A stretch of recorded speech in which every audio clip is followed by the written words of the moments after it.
Hi, I'm Craig Head with the Nebraska Farm Bureau, and with me here today is Ansley Mick, who is our Director of State Governmental Relations.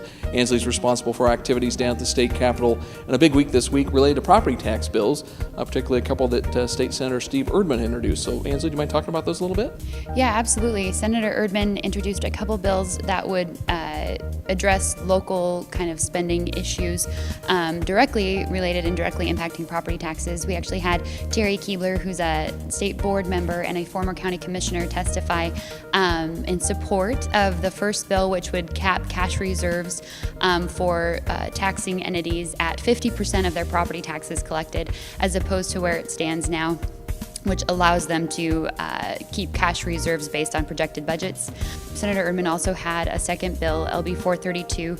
Terry testified in support of that one as well, and it actually prohibits those same taxing entities from including unpaid property taxes or delinquent property taxes in their budgets or projected budgets. Right now, they do that, and it's actually a very small percent. Senator Erdman's actually a former county commissioner as well, and he has numbers out there that say, you know, delinquent property taxes are somewhere in the realm of 0.05%. So allowing these entities to include those in their budgets is not really a good indication of where their budget should be. And I think we all understand these aren't, property taxes aren't just a local issue by any means, but where everything stands, Terry's from Johnson County, where taxes levied have gone up over 100% over 10 years, and we can ask our local governments, our local taxing authorities to be more conservative. Okay.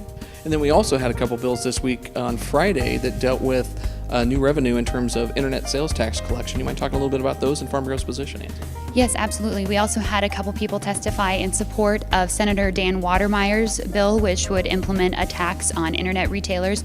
Currently, under law, anyone who has a physical presence in the state has to collect and remit sales taxes. Technically, if you purchase from an online retailer, you're supposed to track that and remit sales taxes, but the retailer themselves, if they don't have a physical presence in the state, they don't have to collect and remit those taxes to the state. This bill would require them to do that and would generate a significant amount of revenue if done. And Senator McAllister had a bill to do something very similar. We testified in support of both of those bills with the caveat that if we start, taxing online retailers, we want that revenue to go toward property tax relief. Thanks, Ansley. As always, stay tuned to nefb.org for more information about what's happening at the state capitol throughout the legislative session.